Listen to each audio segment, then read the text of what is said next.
Welcome, everyone, to another exciting episode of the Shop and Tread Talk podcast. We've got Frank, as usual, and today we Hello, have a new guest, Dan. I don't want to mispronounce your last name.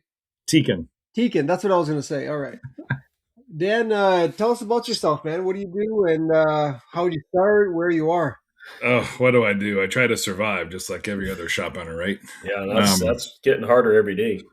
so I'm a shop owner. I own Kraeger Tire and Service in Millersport, Ohio, and I started there in 1996. Didn't know a thing about a car, and just learned how to do oil changes and tires and just the basic stuff. And I like people, and I've always wanted to own my own business, so I kind of gravitated to running the shop for a while. And I forget the exact year, 20, 21 years ago, I was approached about purchasing the shop from the previous owner. He's actually like a stepdad to me. Yeah. And so I bought it, took it over, and went full service, and haven't looked back really. How many techs you got there? Four, and Four? two managers in the office, and then myself. Oh yeah. Wow, that sounds like a pretty hefty sized shop. It's not. How many It, bays do you have? Four bays. One of those Okay. is an alignment bay that doubles as whatever we need it to. Yeah. Um, and we're just knocking on $2 million a year in revenue. Wow. Beauty. Yeah. So that's about the size of shop. Well, I got 3 bays currently, Okay. and I'm the only tech right now, and I've got one apprentice. Okay. But we're looking to expand and get to where something like that for sure. Yeah. It's been a ride. It's been fun, but I just finally had to get help up front. So for years, I was running it by myself. I was front of house solely. Yeah. And Oh wow. I did that by myself up until about 20, 21, 22. I forget the exact year. Takes a lot out of And you. it does. So, it takes, there's shops doing my volume that take 2, 3 people to run it. And I got it up to 1.6 by myself, and I just began to get really tired. I could feel the anxiety in my chest about after being there about 2 hours every morning. Yeah. And at that point, I realized I had to start really figuring this out and getting some people in there to help me run it. So, Yeah, I'm kind of in that situation. So my business is me, mom, and dad, and my parents help and everything. But when it comes to like writing repair orders and really dealing with the customers, I'm pretty much doing all of that. Like yeah, my parents will answer the phone stuff, but obviously someone calls looking for a set of tires, and he's line one. So jump over there, and then if the second and third line ring, then I'm going to put this one on hold, grab the other one, and say, yeah, okay, well, let me call you back because I got another line, and then it kind of just goes like that. But I'm in the process of trying to either convert one of my current employees up to a service writer or just start off fresh with somebody. But again, it's a bit unnerving because I'm so used to doing everything. yeah, So Yeah. giving the responsibility over is tough. I couldn't do it without my manager. I've got a service manager full time, and then my wife is also in the office. So we've got 2 in the office full time right now, and I couldn't do it without them, man. Like I never answer the phone unless it's somebody that has a very specific question for me. I don't talk on the phone. I don't talk to customers. They come and ask me, said, how much? I said, I don't know. You talk to them. When do you have time? I don't know. You talk to them. I don't. Nope. I'm strictly there as I'm the tech. yeah, That's it. I don't deal with all the rest of that. Yeah, behind the scenes, yeah, but not on a day to day. That's their job, right? So I leave that up to yeah. them. One of the first things I did, I think right before, so right 2019 or 2020, I was just using an old PC based system, a small software out of Texas. And I started hearing about these parts, like Parts Tech or whatever integration. So I ended up going to my first cloud based SMS where I could utilize Parts Tech. And I tell you what, adding Parts Tech or anything like that into your shop, that's literally adding like almost a full person. Yep. It saves Yes, it. It streamlined me so much in the office. It helped. It was tremendous. and we're just starting that. We're like what, third week into using Tech Metric, and Mm-hmm. I mean, for me, it's still a pain in the butt because I got to learn how to use it. But Sure. I think the office is catching on pretty quick, and it's so far. I think it's working out pretty good. Yeah, whatever you decide to use, it's that integration, that the Yep. parts ordering. That's a game changer. That is a game changer. I Yep. mean, we got Parts Tech and there's Next Part. There's two of them, Yeah. Correct. Yeah. and I mean, in a few clicks, within easily 45 seconds, you can have something priced out as long as your internet connection, everything Yeah. flows nicely. You can price out a brake job that quick and fire it off to a customer. Yep. But by the time they get back in the car, back in their Uber or something to go home, they've already got a quote on their phone. Oh yeah, I know it's convenient. That's for sure. I think there was I think someone was saying like every 15 minutes or something that you wait to send them that estimate whenever they're going to open it, the chance of actually closing that sale goes down quite a bit. Oh, I'm sure there's all kinds of studies out there. I wouldn't know about it. We call them with the estimate when it's ready, or if we have time. It is what it is, and we can always control how that flows. No, if you try to go on something like that, you're just going to run yourself ragged to be like Yeah. every second of every day. Yeah. You do it in a timely fashion that works for you, and the customer has to appreciate that you're doing the best you can for them. Yeah, that doesn't mean inspect it at 9:00 and call them at 3 in the afternoon. That's not what that means. But No, absolutely not. No, Now we everything we within kind of send reason. over the DVI, and then I'll send a quick text. Hey, is this a good time for a quick phone call? So we actually call them, and then we send the estimate over on the phone with them. Okay. Because sometimes when you're sending over an estimate, it's like $4,000 without you being on the phone, and then they get that, they're like, holy crap, $4,000. And they don't even want to look at the whole estimate because it's just shocking for them. So I yeah, try to and just and, do it with and them. s- yeah, and some guys will just send it over. I had a service advisor just recently, so a year and a half, 2 years ago, who came from a dealership, and he was just firing off estimates over the internet. And I'm like, "Did you talk to him?" He's like, "Nope, they just approved it." And I'm like, "Man," I said, I love the efficiency of that, but one thing we are about is about that little more personal relationship."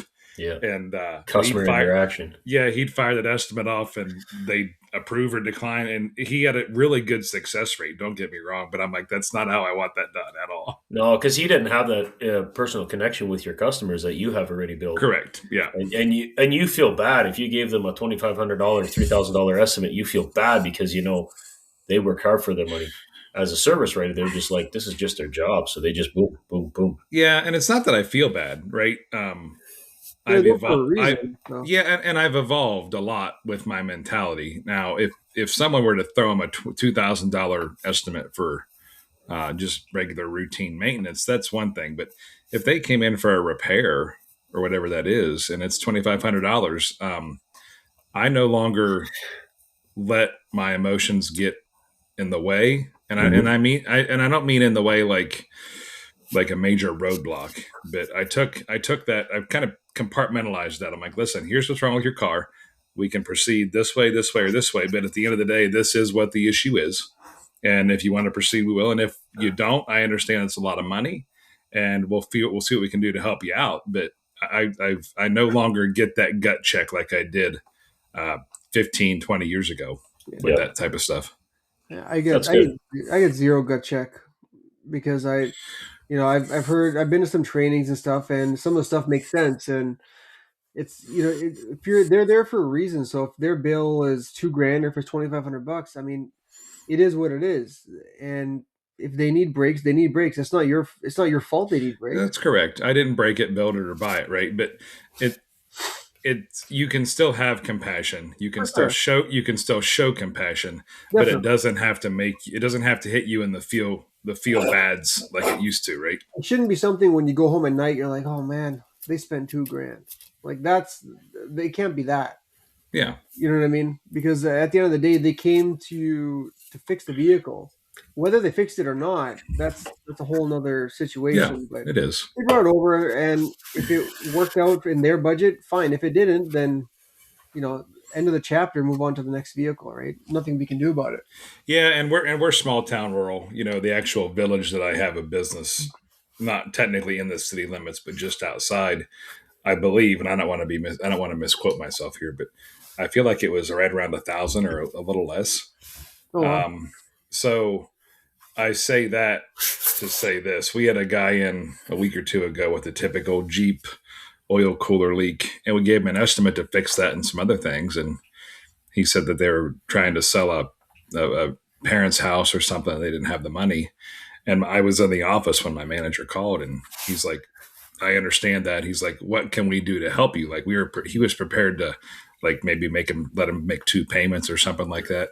And so we still have to deal with that just where we are. And a lot of people would say that I don't have to deal with that or like Yeah. that. But man, we're small town, rural country, and it's relationship built, and it's Yeah. not transactional, and it will never be transactional. The Exactly. day it becomes transactional, then we have to sit back and reevaluate what we're even doing. Man, I'm in the same boat as you. We're in a small town. Like I think we got like 8,000 people in our town, and again, we're just outside of town. But same thing. It you can't just be hard on it.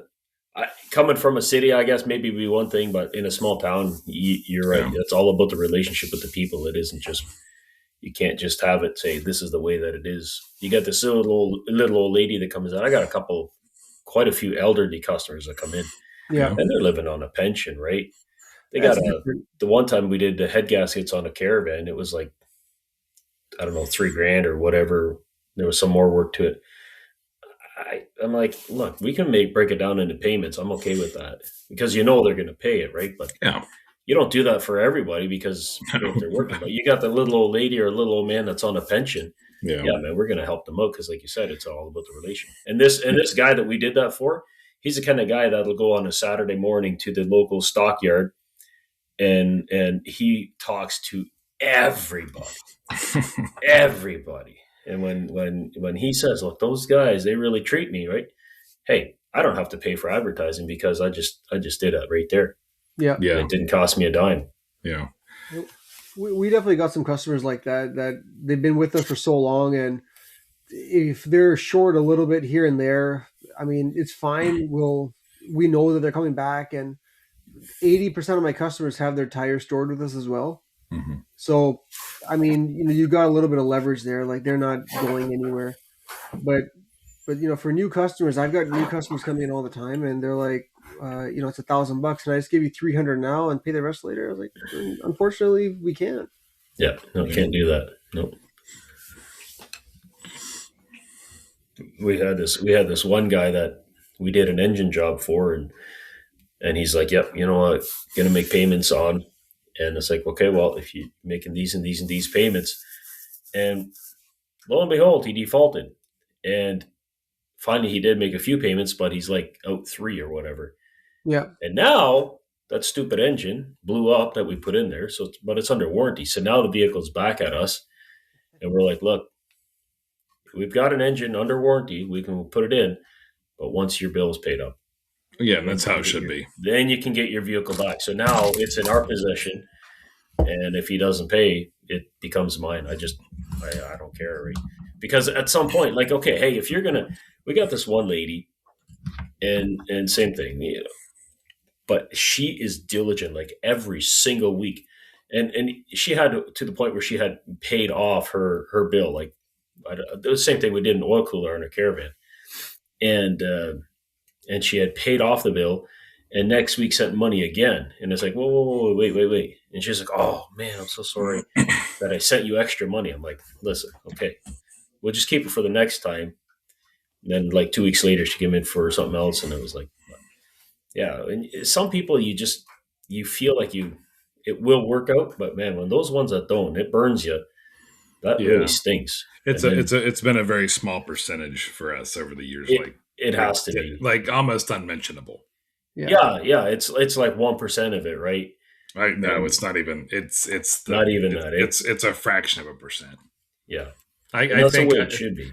If I think back on this, I have no more than 8 people, maybe 10 if we include 2 or 3 bad checks over the years. So we'll call it 10 people that have either not paid their bill intentionally or written a bad check. And 21 years of me owning the business. I think we've had three. If I can think of it right now, we've had three. Two that just completely ghosted us. Like it was one of those, yep, I'll pick that up after hours. I'll send an e-transfer or I'll come Yeah. back and gone. So two of those for sure. And now this one. So there's three that I can think of in 6 years. So Yeah. that's a pretty small percentage too. It is. Yeah. It's still too much. It's more than it needs to be, because it's not like you're going to skip out on your steak dinner at the local steakhouse. Yeah, and at the end of the day, if we decide to let someone out of the office with their vehicle that isn't fully paid, there's a reason for that. Whether it be they're on bad times, or in the rare event we would get scammed. But if life goes on, if someone doesn't pay me everything they owe me after a year or two, whatever that looks like, that's on them. It's a write off. Do I feel dumb about it? Yeah, but at the end of the day, it's okay. I mean, life goes on. I don't feel bad about the decision to help them. No, and yeah, exactly. We got scammed once. You're talking about scammed. We got scammed out of tires one time. Oh, you fell for that. Oh, is it the one where they called and they give you a credit card, want to order 10 tires? That's the one. Frank. Yeah. So that was a big thing started back in the early 2000s. And then it went away, and then it's come back like fire right now. And it's all this was TFG, TAKO2s and the big expensive ones. And well, it was about like 1,300 the first time. It happened twice, and I didn't even know about it. And the service writer took the call. Everything was legit, but the only reason that we got screwed in it is because of our point of sale system, the way that it was set up. If you call it with a credit card over the phone, you just punch in the number, right? Mm-hmm. But then it was like the credit card was not present, or something like that. And then, of course, later on when they left, then they just called and said the card was canceled, and credit card company came back after us. But it was after that they changed it. Now they had two options where, your regular card, if the card is present but wasn't working, you punch it in and they still had to sign it. Or they have a phone sale version of it. If we would have done the phone sale, clicked that portion of it, typed it in that way, the company could have done whatever they wanted, and we would have still kept our money. But and we tried to fight it, but it was like it cost more money to fight it than what it would have been worth. So it was like, well, sure, that's a write off, and it was that was a bad deal. So and I said, you know what? That's a good lesson learned, and that ain't going to happen again. We haven't had that call in a couple of years, but I think it was about a year and a half ago when ours was. Well, 2 years ago for us, we maybe got that call 3 times, and each time I'd ask the guy, I was like, "So, are you sending one of your mules to pick up the tires, or how does it work?" And they just got pissed and just hung up the phone. Yeah, it's like those people calling and wanting to do duct cleaning all the time. And I get like 5 a day. It's ridiculous. I don't even answer my cell phone anymore unless it's somebody I know. My favorite's getting those calls on the way to work, because I've got a 45-minute drive, so I'll keep them on the phone for a good 20-25 minutes, keep me company, and and then at the end of it, I'll tell them, well, you know what, I'm gonna have to ask my mommy and see if that's in the budget. Then they start saying, well, why did you tell me that from the beginning? I'm like, oh, well, I didn't know this costs money. Yeah. But there's so many scams going around. It's never going to end. No, it won't. There'll always be someone that comes up with a new one.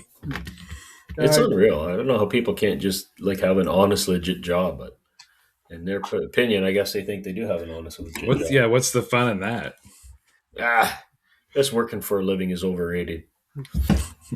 Dan, at your shop, what kind of tires do you specialize in, man? The black round ones. Oh, really good. With tread or without tread? Listen, I've put tires on. I'm not going to say everything, right? Because I haven't put them on everything. But from the small lawn cart up to agriculture, semi-industrial, big 20.5, 25, split rings with the O-rings in them. Pretty much anything that the normal everyday person might encounter, with exception of big, like the big industrial mining tires and things like that. Yeah. So you're running like a big tire shop, like you're actually doing semi-truck tires and stuff like that as well.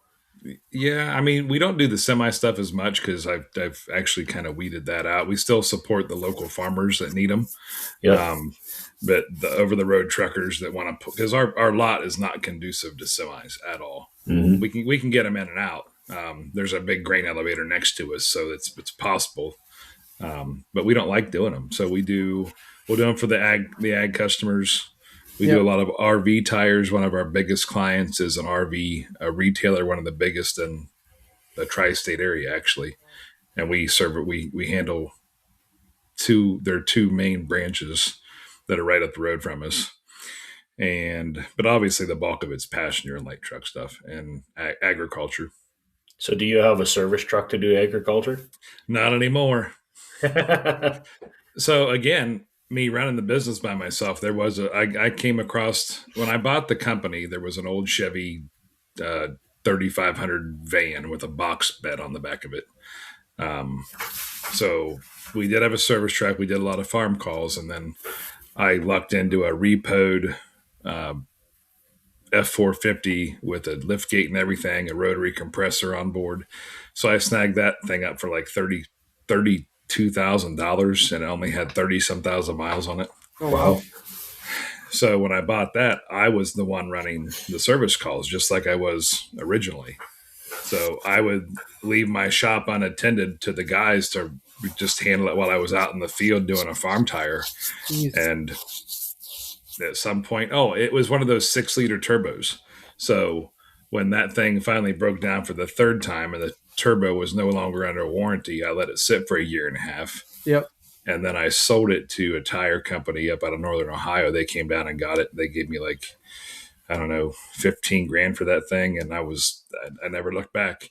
We lost maybe a couple outlier farming customers for service calls. Yep. But we all complain about finding good technicians. I don't think people realize what it would take to train a guy to go out in the field and learn how to do agricultural tires. Oh, loaded with fluid out. Patching tubes the right way, patching tires the right way. And it would be me doing the training, and I just didn't want to do it. So I'm like, I'm done. I sold the truck, and I haven't done a service call probably in 12 years. I mean, how much are you going to do yourself, right? Especially like that's not easy. Well, the goal was to do as little as possible anymore by myself. That's what I'm working towards right now. I have a young family, so I'm 47. My wife's 10 years younger than me, and I got divorced. My first wife and I got divorced, and my current wife Brooke and I started dating. And I said, "Hey, I don't want to have kids, and I don't particularly want to get married. I think we should probably reconsider where this is going." And she's like, "No, I want to see where it goes." So 3 kids later, a marriage, 6 dogs, some donkeys and chickens and cats. So wow. I have a young family. Everyone in high school that I went to high school with have kids that are graduating college, or if not older than that, right? Yeah. So I have in the household now, I have a 9-year-old, a 7-year-old, and a 5-year-old. Wow. So I didn't want to be committed to work as much. Plus, it was stressing me out. I wanted to be home for them and help around the house as much as I can. So, that's a good way to do it. Yeah, my family's all grown up too. They're all, one's still in university, but the other 2 are already gone and graduated and out. So I know about your age as well. Gotcha. I might be a couple of years younger than you. I'm 40. I'm 46 this year. Yeah. You had to look up in the sky there for a second, Frank. Okay. Oh yeah. All right. That's it. Yeah. No, it'll come soon enough for you. Give you another couple of years, you'll have it too. Mine are 2, 6, and 8. Damn. So that's why just earlier, Frank knows. Right before the time the podcast supposed to start, he's like, "Is your 2-year-old sleeping yet?" I'm like, "I'm working on it." I'm woken up. He's still awake right now. My wife's still trying to get him to bed. Yeah, my 9-year-old's probably upstairs playing in his bed right now. Oh man. Punk. Well, Yep. but this is why we work, right? For them. I think I work just because I'm stupid. Oh, that's funny. No, Yeah, you have to have purpose, right? And yeah, the purpose has to be supported financially. definitely. And then at the end of the day, when you come home, you can have a crappy day, and you see your kids at home and stuff, and that makes a huge difference, man. Not always. Just wait, you're getting Let's into be the real. teenage years. Let's be real. Not always. Yeah, you're Not getting always. into the teenage years. You're gonna want to go back to work for a while. Be like, Well, trust me, there are days because oh, my wife now stays at home. I Yeah. finally convinced her to stop working, and there are days I'm like, I yep, plan on staying home, but the night before got me all wound up, and I'm like, I'm going to work. yeah, yeah, Yeah. When you're so used to going in all the time and staying home even for a day. Like I stayed home today, and I mean it's just weird not being at work. I used to feel that way, right? So we, with the new management team in place, and my manager is actually my best friend. I've been in this industry 30 years. He's been at 40. Oh well. He's really, really good at what he does, but there's still a transition, right? So he's a country boy from West Virginia. Uh, ran shops in Columbus, which is a bigger metropolitan area. So his level of professionalism and how he deals with clients is fantastic, but it's also a lot different than what our community is used to. They're used to me just, being me, and it's been a interesting transition for me to step back some and let him run it because he will never be effective if I'm there. And he's really good at it. So the transition has been difficult. In some aspects, it's been really positive in a lot of aspects. Um, I think there's been some clients that have been upset. Well, I know there have been. And then when you start digging into some of that uh, mixed emotions or hurt feelings or anger was actually directed at something I had done um, in the last couple of years. And when I had a service advisor in there a lot more, and I was still trying to get out a lot more than I was Yeah. prior. It's been interesting. I'm very, very happy because I've been recruiting this guy for 7 years, Oh wow. and the last 3 really hard. And then he was working for an independent. They had 7 locations, and private equity came in and bought him up. And after about 6 months, the corporate tendencies started to set in place, and that was that's not how he rolls. So he ended up bolting, and he brought an assistant with him, and it's been really good. But it's unique. It's a unique situation. Private equity is apparently eating up a lot of shops in the U.S. Yeah, they're becoming a cancer, in my opinion. I've seen a lot of stories now. Just I again, I'm not there, so I hear like this something Sun something Sun Auto. Sun Auto. That's one of the big ones. Yeah, so they're basically they just go around buying up all the independents, putting their name on there, and then just taking over the shop. Is that what they're doing? Or Yeah, so from what I know of them, which isn't a bunch, but I know some, they do tend to buy successful independents, and in some cases, they will maintain the independent name. yeah, Other cases, they'll rebrand immediately, um, and then I don't want to speak on that too much, yeah. but yeah.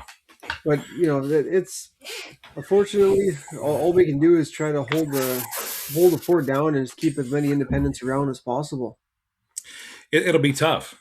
I mean, I think the ultimate goal for a lot of shop owners, the vision would be to potentially build it up and sell it, right? If you're not going to pass it off to somebody in the family, you're going to want to sell it. And if you build it up profitably and the right way and it can operate without you, listen, there's not a lot of, you know, you and me money that can go out and buy a shop that's, worth $2.5-3 million. We can't do it. So it's going to require private equity to buy them out. Yeah, I know in the States, I'm seeing all the time shops for sale with the property for 400, 500,000. I'm like, holy crap, Yeah, that's if only you could find something like that around here, eh? Yeah. it Around here, doesn't exist in this area. And I the should, property around here is ridiculous. yeah, it's really high here, especially in the Ohio area. We have a lot of the big players coming in: Google, Intel, Amazon. There's huge tracts of land being purchased in Central Ohio from these companies, and the property values around them are going up. And I shouldn't say it's only private equity that can buy these people out. Other shop owners that have multiple shops, right, and other independents, but. Private equity looks appealing to a lot of shop owners that can build it up and sell it right. So And they'll pay a little bit more just to get you out, from what I'm hearing. I think if somebody came up and offered to buy mine, I don't know. Depending on where I am in life, I might just be like, "Yep, let's go and take a vacation down to Florida a little bit longer or something like that." yeah, and But listen, everything's for sale, right? We yeah, could sit here and say I would never sell to a place like that, but you come to me with the right offer, or come to you with the right offer, in the right time, in the right situation, and your mindset's in the right place. yeah, yeah, Sign the check, and I'll get out. So we like to think that we may not sell out to something like that, but Yeah, no. man, money talks, and the older you get, I don't have any plans of getting out of my shop for the next 8 to 10 years at minimum, and like ownership wise, and at that point, I might, so I'll have two sons. Well, one son's turning 18 next month. I have two boys that may show interest in it. My girls are a little younger, but who knows? I was just telling Frank a little while ago. My middle child, he's 6, and so we asked him, like, what do you want to be when you're older? He's like, I want to be the ruler of Daddy's shop. All right, the ruler. at least you know you're being replaced. You don't have two rulers. No king of the castle going on right there. Telling you, ruler, like not even the owner. Nope, I'm going to be the ruler. As if Maybe the dictator. Dictator, yeah. Yeah. My kids had no interest in this industry at all. They all know they can all do their own service work if they need to, oil changes, and my one son, he can do brakes and stuff too. But Yeah. no, I've got a son as a paramedic, and I've got a son as an engineer, mechanical engineer. Yeah. My daughter's studying to be a genetic scientist. I'm like, no, you don't need the automotive industry. They'll be just fine. My oldest son, he's finishing up an HVAC program at the tech school at high school. Yep. And he showed interest in working on cars. And I talked to him last year, and because he came to me and said, Dad, I really want to work on cars. I'm like, if you're really committed to that, then you need to finish your HVAC certificate and get that completed. And you come work at the shop, because he doesn't have the drive. He talks a lot. He talks the talk, but doesn't always walk the walk, right? So I said, come to the shop and work. And I said, if you truly feel this way after a few months of being here really working, and not just saying you're working for Dad, and I give you $100 each day you're there, whatever, and you just lean on a broom if I'm lucky. If you show that initiative and desire and drive, I said, I know enough people around this country that I will send you out for weeks at a time to shadow people that do all kinds of different things and are the best at it. And I will help make you one of the best in the industry. And he was on board. And then within a month and a half, he's like, no, something changed. And I'm like, You realize that getting dirty and being greasy isn't as much fun as it looks like. And these kids, I tell you. Yeah. Not an easy industry, right? I mean, it's not everybody is cut out to do the automotive hospitality, as I'm hearing it's being called now. Listen, my view on that is maybe different than a lot of people's. it's an industry, right? Every industry has its problems. Yep. Now, granted, I had a very great opportunity 22 years ago, whatever it was, 21 years ago. I've been very blessed. So it hasn't been like an uphill struggle for me. Any industry is only as difficult as you make it, right? Sometimes I get tired of hearing how bad our industry is. I don't think it's that bad. I know that, but you mentioned that it's tough. It's a tough industry, but what industry isn't tough? Outside of the scammers, they have it pretty good. Yeah, they do pretty well. I think it's a tough industry if you make it seem that way. But again, like you said, everyone's saying it's so tough, but well, we have a big window, right, with all these Facebook groups now, so we get a network. We get to see everyone's daily struggles, and 98% of them, it seems like, are self-inflicted. Yeah. I am not perfect. I have made copious amount of mistakes that have cost me money, time, health. But I also handle it differently. I just get through it. This happened. Okay. That was a bad thing. No, it was just a thing. Yeah. Things aren't good or bad. They're just things. And you learn from it, and now you move forward. Yeah. Yeah. If you can't learn from it, it wasn't a thing. You got to learn but there's going to be some pessimists that'll listen to this podcast and say, that guy's full of shit. No, it's just how you look at things. Yeah, the reality of it is not everything has to bring you down. Not everything has to be life altering or something like. Yeah, that shit happened. Whatever. Yeah. Let's move on. And if you don't like the industry, there's an easy way to get out. You just go. Yeah, exactly. I mean, there's other things to do, but I personally can't see myself doing anything else. I have way too much fun. Yeah, I was like, just going back to that. My apprentice was taking a bolt out of a control arm and broke the cage nut up top. And he comes out and he says, "Oh, this thing broke." And I'm like, "Okay, well, let's fix it." So I could have been mad and be like, shit, that's going to take that much longer. Well, let's just fix it. Let's work together. Let's get this done, get it out. And we did.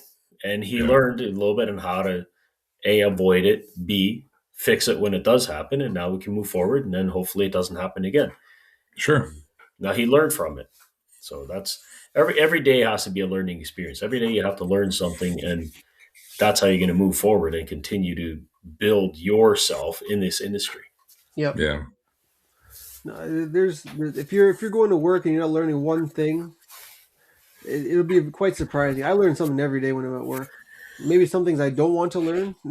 No, you don't want to know everything, but it's good to know what's coming up anyway. Yeah, I learned something yesterday. I learned that the outer tie rods for a 77 Dodge W200 are different than the D200 platform. Oh yeah, I'm not surprised. Well, I would have no clue. I'm not a technician. I don't even know what the hell that is that you even just said. I didn't either. So if I recall, the W platform, I'm going to get these backwards and people are going to eat me up. The D platform is the 2-wheel drive and the W is the 4-wheel drive.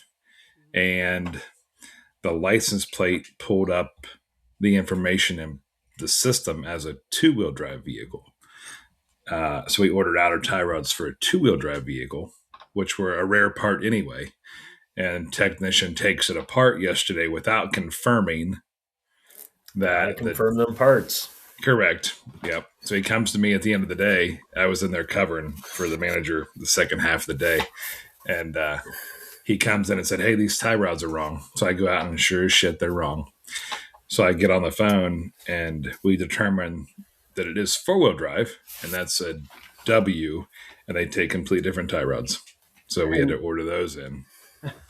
Not easy to get, or overnight. So not horrible. Yeah.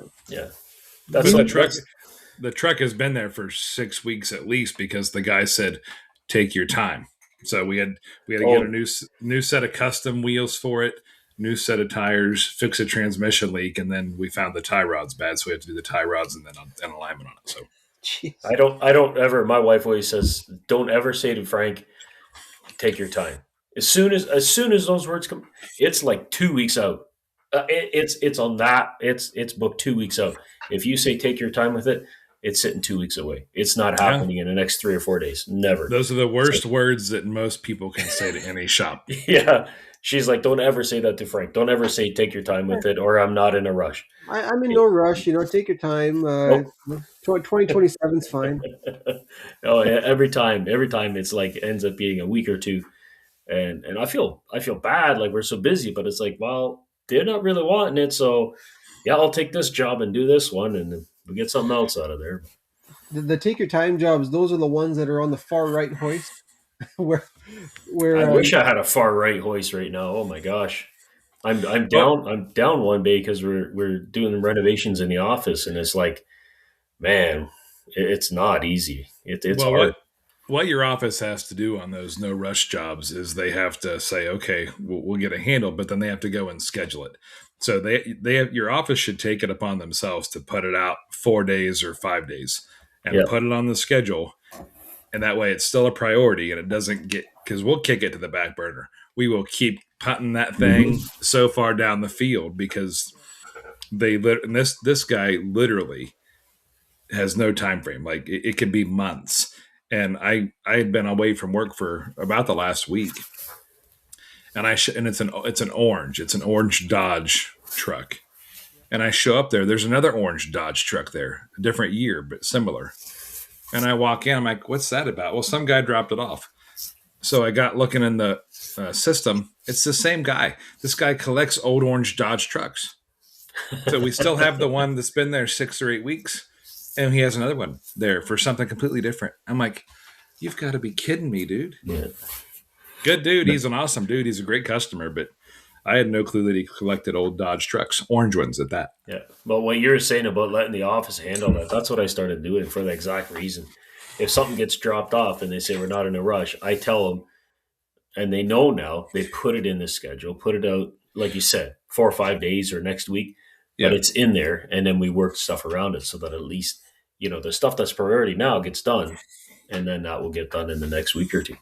Yeah. But unless you're absolutely not in a rush, then the more priority stuff will take next week priority. Yep. Dan, are you planning on going to any expos this year? I am. I'll be at Tectonic because I'm doing a breakout class with Anders Gustafsson from Shop Leavers on tires. saw that.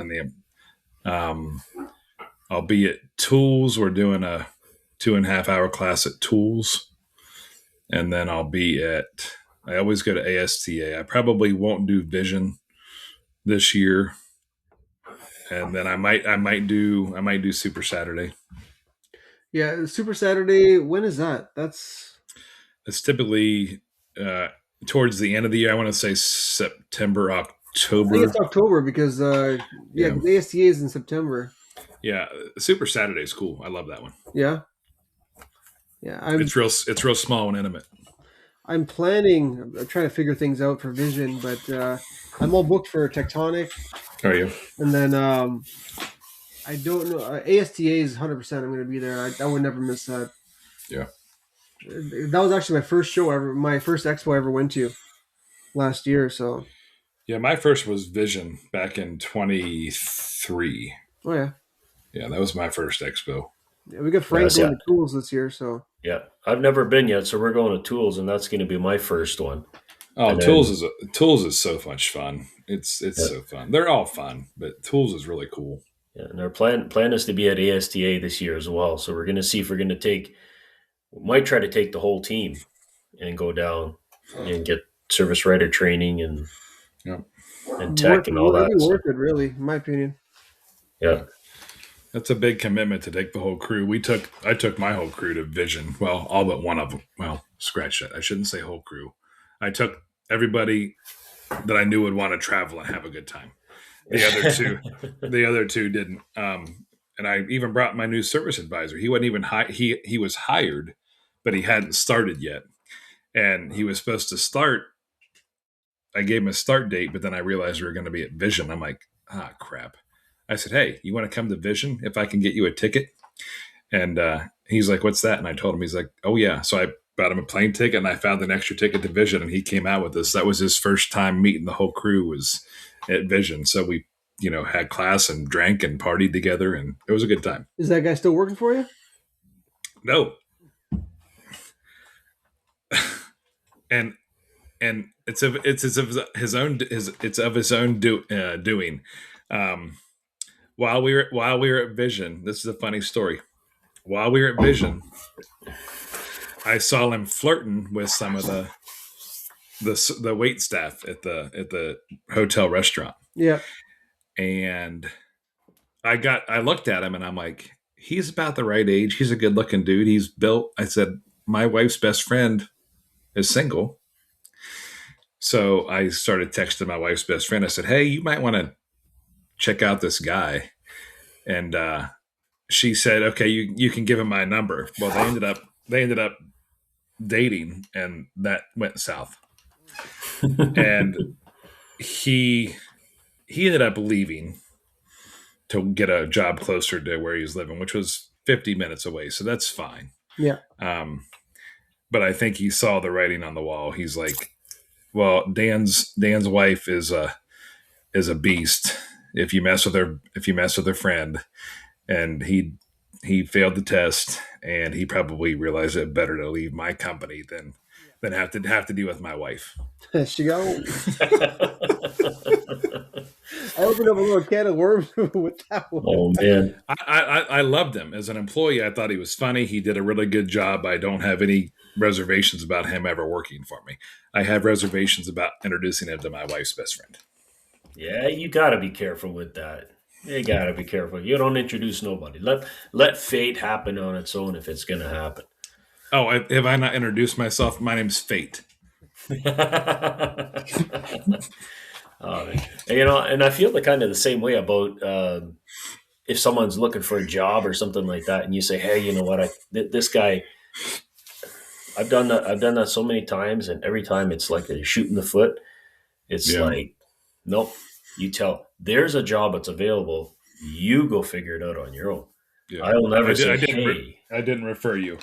I did not refer you. No, I will. I through that part of my life, I will refer nobody unless it's a business that I really support, right? Yeah. But other than that, no. You're looking for a job, you go find your own damn job. I ain't helping you out. Yeah, we started all of a sudden we started getting a bunch of resumes come in lately, so it looks like there's a lot of people looking for work, which is odd. Usually we start getting a flood of resumes right before the winter tire season. So this is early, so I'm a little surprised. I don't know about you, Frank.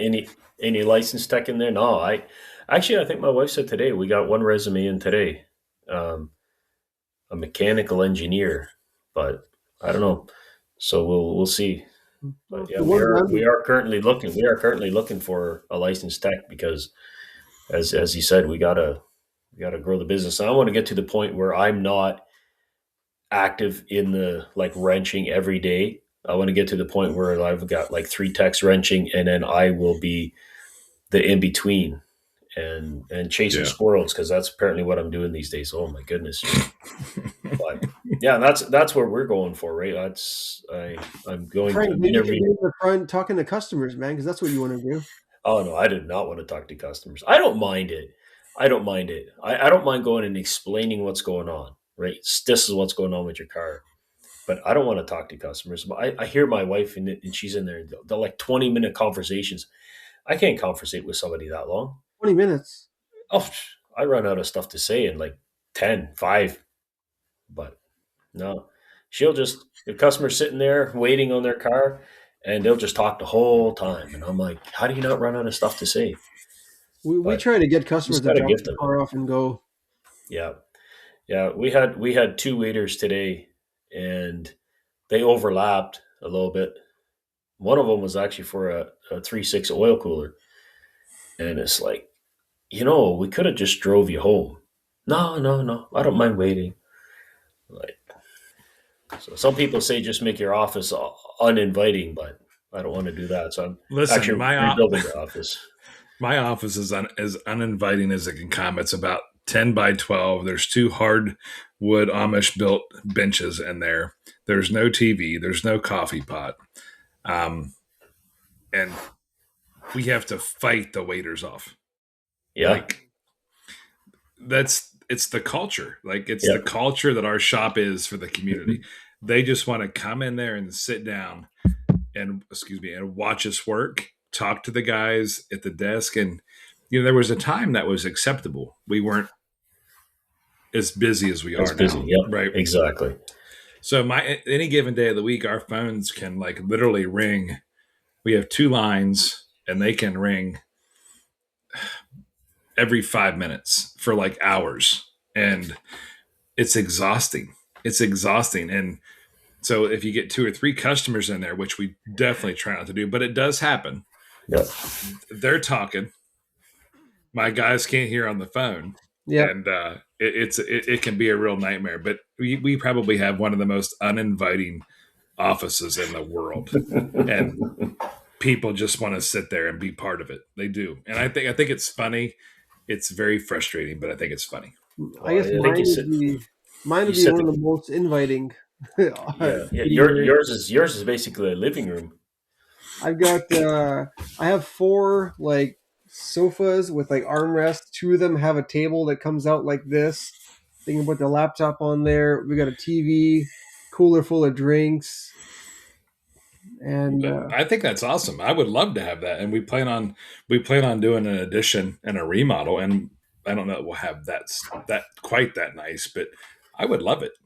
I still don't want waiters, but I'd love to have that and market it. Like, look at our waiting room. Yeah. No, we can't do your waiting oil change today. No, please don't come and sit here, but look at it. We don't get enjoy it while you make your payment. We don't get a crazy amount of waiters, but the ones that do sit, the nice thing is, they'll start talking with each other and keep each other busy. But my waiting area is far enough away from where I am, so I can still function. Phones ring, I can still continue. But if it was too close together, nope, I wouldn't have any. Yeah. I wouldn't have any room. I wouldn't even put a stool there. Yeah, because I mean, a lot of my customers, especially the long time ones, they want to talk and talk and talk, which I'm fine with it. But now they kind of find themselves in the corner with the other people that are waiting in the nice couches, and then they just keep each other company. Yeah, Dan, I think you said the key words. I think it's those Amish benches that are keeping everyone sitting there. Amish makes good stuff. They're comfortable. They're comfortable. We've got quite a community of them around here too. But I guess you have more in Ohio than we do here. But we have a good bit, yeah. And I only live like probably 40 minutes from the lower part of Amish country. Oh, yeah. Man, we've got the next road. So the road that intersects the road that we're on. Almost that whole road is Amish people. Really? Yeah, it's like a whole 60 zone and everything. Like, I guess not for you, 60 zone. 60 kilometers, which is what you're like 25 miles or something like that. Sounds good to me. Something like that. But anyways, yeah, so it's a whole community safety zone and stuff like that. And there's probably like 30 or 40 Amish houses on that road, just on that road alone. So there's quite a few right around our town. Yeah. I don't think we have any Amish customers at all, but I've had a few come in and they've all been really nice actually, and they never argue about anything. They just. I actually did a trailer safety for an Amish customer today, and it was bitterly cold. We had a freaking snowstorm today. Is that the picture you took? You're outside? Yeah, it was cold, and then tomorrow's supposed to be even colder yet, and I got another one. But yeah, we don't even have we don't really have Amish customers. I mean, I'll get a random one that's doing work in the area, but I don't really have any Amish clientele. Well, I think this is the only one that we do, and of course they do. I think they do siding or roofing or something like that. Yeah, but we got a lot of guys that drive for the Amish, right? So we service a lot of trucks, and we do that. The drivers for the Amish. Yep. So, oh yeah. But I think this is the only actually Amish customer that we have that actually brings their trailer to us. Okay, cool. Yeah. Is there in Ohio? Do you guys have like how does it work? They have like MOTs there. We call them safeties here. No, we don't have any inspections. I definitely see the advantage in them. I also wouldn't want to. I wouldn't want to be at an inspection state. No. No, I don't know. I don't know enough about them to make that statement, but um, I know several people that are in inspection states, and half of them love it and half of them hate it. Um, I think they're important. I mean, we witness a lot of stuff that shouldn't be on the road. I've been in Ohio and Mhm. I've seen you guys need to have inspections. Oh man, the stuff I see going on the road. And just over Christmas, we were in Detroit. Holy crap! Like, Yeah, the one thing that surprises me in Ohio is the amount of tires that you'll walk by in a parking lot that are bald or yeah, have belts hanging out of them Yep. or half flat. And I'm sure it's that way in every state, and I'm extra sensitive to it. Like, I'll literally see a bad tire from 30 feet away on a guy's truck, and I'll have to go look at it just to make certain that I'm Yep. correct. So I'm always looking for that stuff, but It's it's a normal. lot. I go on vacation. I think I was in Mexico or something, and we're walking down near the beach, and then we took a turn to go to a restaurant, and I'm just going like this, and my wife's like, "What the hell's wrong with you? Are you okay?" I'm like, "Just fucking looking at everyone's tires and seeing what kind of brands they have here." She's like, "You're on vacation. Stop." yeah, I do that. I look to see what kind of cars they are. Like, oh, I've never seen that kind of a Ford before. That's a new one. I And if start you go looking to at zip Mexico, codes, man. and if you go to Mexico, almost every single vehicle, like 90% of the vehicles, are manual transmission, Yep. Yeah. which I found kind of interesting. But even the buses, they're all manual transmission. It's just a Here, different lifestyle there than and I'm always looking for their auto mechanic shops, right? So when you go in the bus through the city or go and you're going for an excursion or something like that, and it's like there's this three walled shack and there's cars kind of lined up everywhere, and I'm like, I think I don't mind the snow right now to be in the inside of a building and do a repair that way. well, in Florida, they got hoist outside. Yeah, Well, they probably have in Zona several too. Yeah. states. Yeah. I remember when I got my first marriage, we got married in the Bahamas. And I was young, strong, cocky. I was the tire, like, I changed all the tires. I did it really fast. And I remember driving around, taking a taxi through Nassau or on the way to Nassau. And I saw all these little janky tire shops. And I'm like, I'm going to move down here and change tires. That's what I'm going to do. And here you're still living in Ohio. Yeah, I missed that boat. Yeah. You said you're going to be at Vision then this year? No, I don't think I'm going to go to. Well, I don't know. If I do, it'll be like a last minute Last thing. minute. Yeah. I'm trying to work. I think our website got nominated for best new website through Shop Marketing Pros, Oh yeah. and they want me to come out there, but I don't know. I just don't know if I'm going to go. I saw the go karting and the stuff that's going to be on the last night. That looks like it'd be a lot of fun too. Yeah, we did go karting at ASTA last year. That was fun. So that's where I'm pretty sure that's where, because I was there with Mike Allen. Okay. Yeah. That must be it. Yeah. That might have been it. I'm sure you remember all the bragging he did.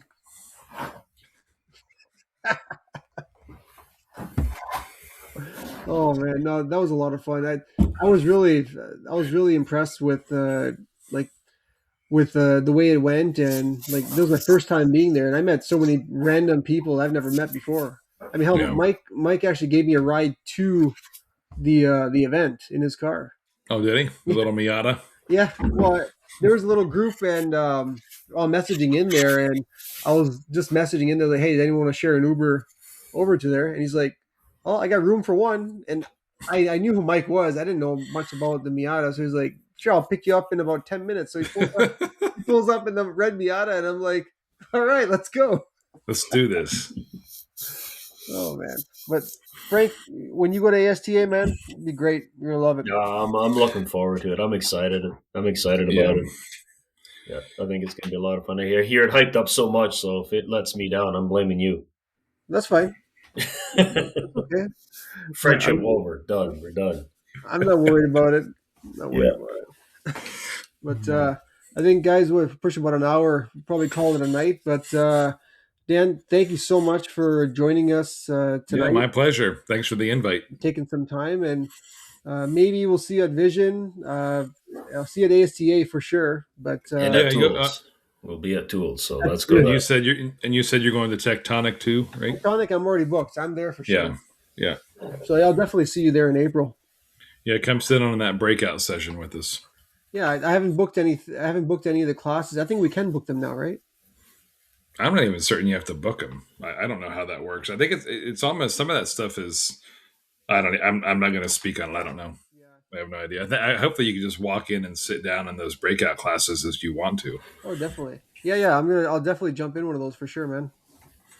Yeah, but no, it was my pleasure. I appreciate the invite. It was good to meet you guys. It's good to meet you, Dan. Yep. Perfect. Thank you very much. And